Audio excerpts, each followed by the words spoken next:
Welcome guys to a brand new game we're going to be checking out on the channel.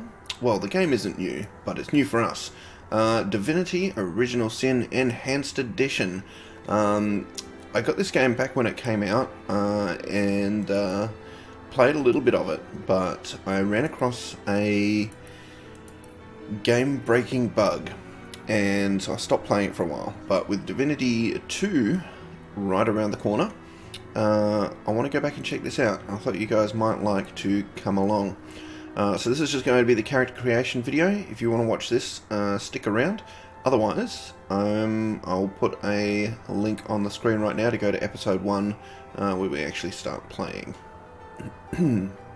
So, we've got Scarlet and Roderick, and I'm going to pick some classes. Okay, there's a lot to consider, but I'm thinking that I'm going to make Scarlet here a mage or a witch. There's a lot to read too, and I'm not going to go through and read all of that with you guys. But the little stories here that it gives are quite cool. So maybe we'll read the two that we end up picking. But I think we'll go with a wizard. I'm just looking at the difference between the witch and the wizard. Intelligence, speed, perception. Intelligence, constitution, speed, perception.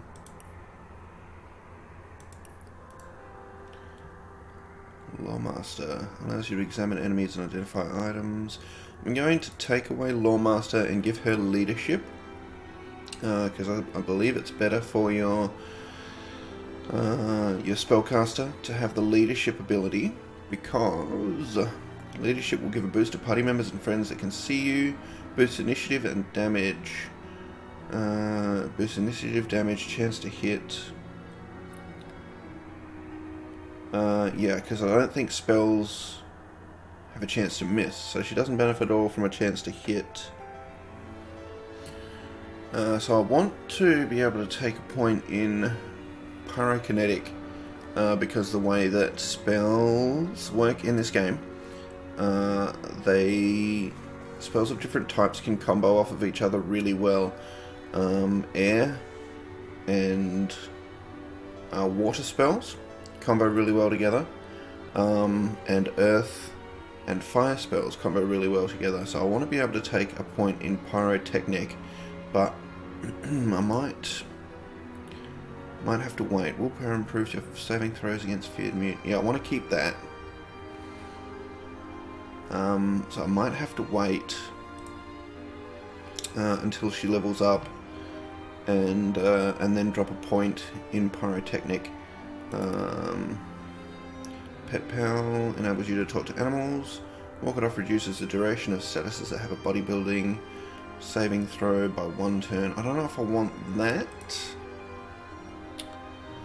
I'm going to read through some of these and pick a different one. Okay, I think I'm going to take this one. Far Out Man increases the range of spells and scrolls by 2 meters. It seems like it would come in fairly handy. So I'm going to take that one. Now, movement, perception, intelligence. Yeah, we might customize some of our spells here. Let's see what we can choose from. Thinking that Boulder Bash might be a better choice than Summon Spider. Costs less AP to cast, although the Spider does stick around for 5 turns? Yeah, 5 turns. You know what? We're going to stick with the Spider. I may have a blade or two that could use a honing. Careful! I've spotted a trap. I may have a blade or two that could use a honing. Yeah, we'll go with the wizard voice. Alright, so that's Scarlet. She is our witch. Let's move on to Roderick. Now, Roderick, I'm not sure. My experience playing RPGs tells me that I should definitely go with like a tank type of character, like a sword and board, like the knight, or a melee character who can get in there and take the punishment, while the wizard stands back, or the witch, I guess she is, and does her thing. But I'm also really tempted to go with like a ranger or an archer type character. You know what? I think I am going to go with a ranger. Just because the first time I played this game, it threw so many special arrows at me, and I had no one to use them, and I really wanted to. And the way I figure it, Scarlet has the spider, so I can send that in to soak up some damage, while these two just stand back and pepper things. So I think I'm going to do that. I'm going to go with the ranger, but we might just see about customizing it a little bit. So we've got bow, that's all we really need. I'm not interested in taking crossbow. No defense. We may want to put some willpower in there later on, but for now we'll leave it as that. Expert marksman, that's really the only thing that I need from here, isn't it? Scoundrel. Okay, he can have none for now, maybe. Blacksmithing allows you to repair your own items. I think that's a handy one to have. We do want a crafter, and we want a lawmaster. So this guy is going to be like, he'll be like our utility character. He's going to build, make, discover everything. Talents, arrow recovery and bully. I'm thinking I'm going to get rid of bully. And I'm just going to have another read through these and see if I can find one that works better. Okay, so I think I'm going to take Pack Mule with this guy. Pack Mule doubles the amount of weight you can carry. And that seems really handy considering that he's going to be our crafter, our blacksmith, and our lawmaster. So I'm going to go with that. That's all our points there. Now let's take a look over here. Dexterity, speed, and perception. I think I'm okay with that for now. We want to drop some more in Dex later on, and I think I also probably want to drop some more in perception as well, because I've got a feeling that I'm going to be leading with this guy a lot of the time, when we're in combat at least, and then I might give Scarlet some charisma and bartering, and she can be our people person. So she can be the one that takes care of the shopping and talking to people in town and that kind of stuff, and this guy can lead the party when we're in danger, in combat, that kind of thing. But let's take a look here. We've got first aid, ranged power stance, and ricochet, and then we've got first aid. So he's got a self-heal. Oh, it's not a heal, crippled. Oh no, it does 10%. It's not a very good self-heal, but it is. And Scarlet also has a self-heal, so that works out well. A whetstone wheel. Now, Careful, I've spotted a trap. What can I cook up today? Yeah, I think the rogue voice sounds sounds kind of like the blunt instrument that he's turning into. So we're gonna go with that. And he seems like an outdoorsy type, so I think he needs a good tan. Let's get him a good tan.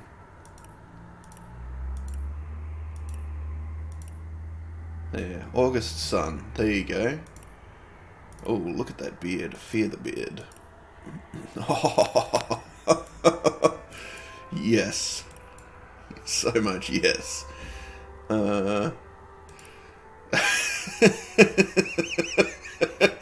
Tempting. Oh, look. Yes. I think that's going to be the go. I want to check out the rest of the heads real quick, but I think that might be the go. Okay. It is kind of tempting to go with like the tribal tattoos there, or the little goatee, but I really think that needs to happen. I'll check out the rest of the hairs as well, but it's a little too manicured for him. Yeah, I think we're going with Summer Wheat Blonde for Roderick. Yep, that's going to be the go right there. So we've got Scarlet and Roderick, a witch and a ranger. And just before we launch into the game, let's read up on the class. The witch grinned over the great cauldron. Golden vapours twined upward in intricate patterns, and a fragrance of sweet jasmine filled the dark cellar. The perfect poison, the witch thought, beautiful and deadly. Suddenly, bang! The cellar door flew open, and a troop of 10 source hunters burst in. The witch smiled, and, with a single nod, a small army of oozing undead filled the space before the cauldron. This time, we are not here to fight, the leader of the source hunters called. We need you. She paused. And you need us. Cool. And the ranger. The archers of the southern peaks need no introductions. Any lost hunters or curious wanderers who happen upon them are made aware of this fact by a swift arrow through the heart. Self-sufficient nomads, the archers have no concern for the affairs of lowlanders and are loath to descend from the sparse mountains they call home. Only once in all history did the tribe deign to join the affairs of the mainland, to fight the ever-encroaching war against the Source King, Brachus Rex. Since Brachus' defeat, the archers have, once per generation, offered their finest soldier to the Order of the Source Hunters in an effort to rout Source before it ever may rise again. These soldiers are unmatchable in Rivellon for their marksmanship and ability to strike, unseen, like a mountain wind. Awesome. That's Roderick right there. So we are going to launch into the game. So this concludes the end of the character creation. If you want to check out the game, I'll leave a link to episode 1 in the description. Go and check it out.